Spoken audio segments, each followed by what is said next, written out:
Hey everybody, it's Angela, and I am back with another altered book today. And I got this bag of skulls from my local dollar store. And as you can see, I just took my box cutter and made a slit so that I could get my scissors in there. And a sturdy pair of scissors will cut through this plastic. I'm just going to trim the edges down because I'm going to insert this into the front cover of my book and kind of make at first I was going to do a Halloween inspired one, but it winds up being a little bit more steampunk, I guess, in style. So here's the book I'm going to use, and I like it because I can put the head right under that crown and kind of integrate it into the design of the book. And this book, there were a lot of books that I rescued from a barn, and a lot of them had water damage, mold damage, silverfish damage, or mice damage. And the ones that the mice had really gotten into just had to go to the dump. They were really unhygienic. Ones that I could clean up, I did so. And this one I had to kind of wash it and to get mold and stuff off and clean it. And so you can see it's lost a lot of its gold leafing, especially on the author's name there on the bottom. And so it's in poor condition. I looked on the internet. In excellent or really good condition, it maxes out around $40 for this book. In good condition, it's around $20. So this one in poor condition with the water damage and stuff, probably would be under $10. I mean, less than the cost of a magazine at the newsstand. So I didn't feel bad cutting it up and giving it new life. So I'm just taking out a portion of the cover using my X-Acto knife, and I had traced around the skull so it'll fit down in there.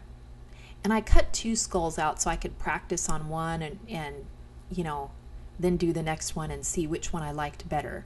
So that's why I have two of them.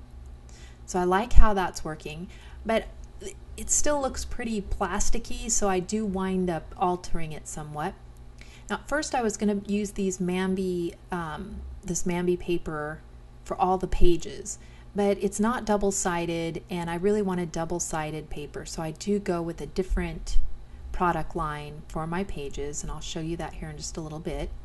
But I'm just going to glue a little piece of black paper behind this so that when I glue it, the glue doesn't come through. And then I'll hide it later with something that I'll put on that inside cover.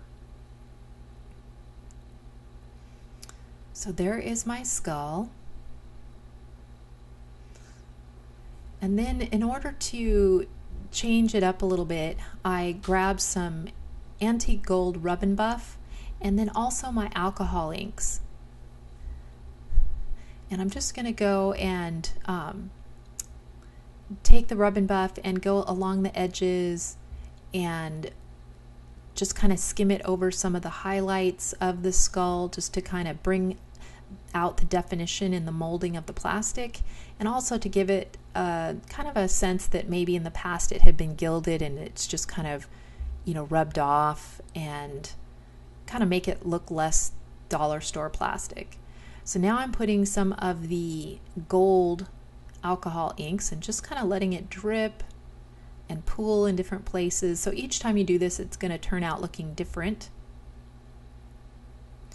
And I'm liking that. So then I don't have the actual black. I wish I had black alcohol ink, but I have this slate colored, which is pretty dark. So I'm just letting it pool in the eyes to make those a little darker, and letting it mix with some of this gold. And yeah, I really like the look of that. It gives it more definition than just the regular plastic, how it comes out of the package. So I go ahead and I do this second one, and then that way I can kind of choose which one I like better when I go ahead. And I just use a little bit of E6000 with some hot glue and to glue it in there later. So again, I'm going to let the gold drip down. When I purchased these, I didn't have any idea what I was going to use them for. I just thought they were kind of cool. So I'm glad I was able to, get in there and use them right away. Now I was going to make this album completely Halloween, but I wind up going more steampunk with more flowers and butterflies and crowns and things. So I'm going to go through some of the supplies I used in here and then do a flip through. I did use this skull stamp that I had in my stash. This is, I think, a Craftsmart. Yeah. And so I used that quite a bit. Also, a lot of K & Company. I use these embellishment packs. This one with the kind of florals, it's a Brenda Walton collection. These dimensional butterflies, I use quite a few of those. This one, I use butterflies out of this. Then I have, of course, the bag of skulls that I used. And I have quite a few border strips from K & Company. So I pulled out this one, which was also a Brenda Walton, and it has kind of that scroll work that I use out of that pack. And then this one had a butterfly, swirl butterfly border that I cut up and use pieces of throughout the book as well. So those are my main supplies. And then I wanted a double-sided paper that Me and My Big Ideas was not double-sided. So I went through my stash, and like I said, I decided to go a little bit more steampunky and floral with this. So I picked this Engraved Garden by K & Company. It's an older collection, but it had some darker color tones in it and florals that kind of, the darker gave it a little bit eerier feel to it. So that's the collection I went with. Now, of course, I hot glued that skull in there with a little bit of E6000, and I also hot glued all the flowers on. The flowers are from my stash, gold and black. The black ones I put a little bit of the Heidi Swapp Color Shine in gold, and I also splattered it with Color Shine, the cover. I put that little stopwatch charm from my stash, as well as a stick pin crown from my stash. And I just stuck that through one of the flowers, and then I just put some bling through it. On the spine I used lots of fibers, and I hooked this little crown charm that I have no idea where that came from, but it's just in my little metal pieces, and another piece of bling. So that's all I did to the cover.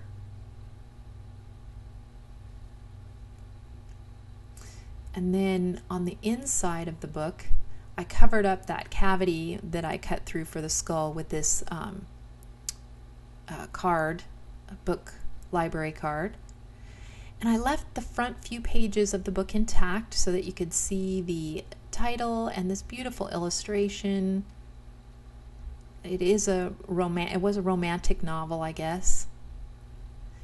And then I left the copyright page because the copyright was 1900, I believe. So it's 121 years old. And then the binder, I used a 6-ring binder. You can look at my previous video to this one where I put one in my veterinary book. You can see the stamp that I used on there, along with one of the dimensional butterflies from the K & Company line. And then there's that scroll work border. I'm just using it as a tuck spot. And that's the Me and My Big Ideas paper. Now that skull on the right, that one is from a piece of paper from Hot Off the Press in their Halloween collection. I just fussy cut the skull and then I folded it in half and stuck it on the edge there. All the butterflies are from K & Company. It's a dimensional butterfly. Those ones on the right are from some of the embellishment packs. I just kind of lined them up along the edge and let them stick over. This pocket I made using the Hot Off the Press paper. Just put some black tags from my stash in there. The skeleton is cut out of the Me and My Big Ideas paper pad, and then some of the butterfly border from K & Company is put on top of it. And then I did put some of the illustrations from the book back in, and then again, Me and My Big Ideas skull that I fussy cut, a tag from my stash that just had music notes on it. There's another one, that skull paper is again from that Me and My Big Ideas. I made a tag, used some of the butterflies from K & Company, made a little tuck spot there. And yeah, even though it has dark colors and stuff, it's, I think the colors of the butterflies and stuff bring it up. There is some pinks or kind of peachy pinks in there, some browns. I folded that butterfly around the edge. And that's a glitz paper called Love Games. And that was one, I just needed some more pages to fill out the book in color tones that I liked. So that's just a tag out of my stash, and the skull is from Me and My Big Ideas paper, as well as that hand. It's a dimensional butterfly. This is also a K & Company thing. There's a bunch of their little pockets that I can use to put journaling in. More of the K & Company paper, the Me and My Big Ideas skull, another tag from my stash, and another illustration. And then I left the last couple pages of the book in there just saying some other books by the same author. And I like that I didn't alter the book pages in there too much. That way, if I want to remove the pages in the book and do a different theme later, I can. If I do a page I don't like or some journaling that I want to remove later, it's really easy. I can just pull the page out and not feel like, oh, I might ruin the book. You know, sometimes with sewn-in signatures, you don't want to use it because you're like afraid that if you do some art journaling in there, you're not going to like that page and you wish you could take it out. And in this case, you can. So if someone gets this book in the future and they want to take out my stuff and then use the book for their own stuff, they certainly can. So I kind of like that. You know, if you're one of those people that, want that flexibility of being able to remove anything from it, using the binder rings is a really good idea. Gives you that flexibility. So that is my finished book. Thank you guys so much for watching. If you have any questions on anything that I did or any of the supplies, please just leave me a comment down below. Check out my previous video. I show a little bit more about redoing the spine and putting the binder rings in there. So again, thank you guys so much for watching. Give me a thumbs up. That's always helpful. And I will see you in the next video. Bye.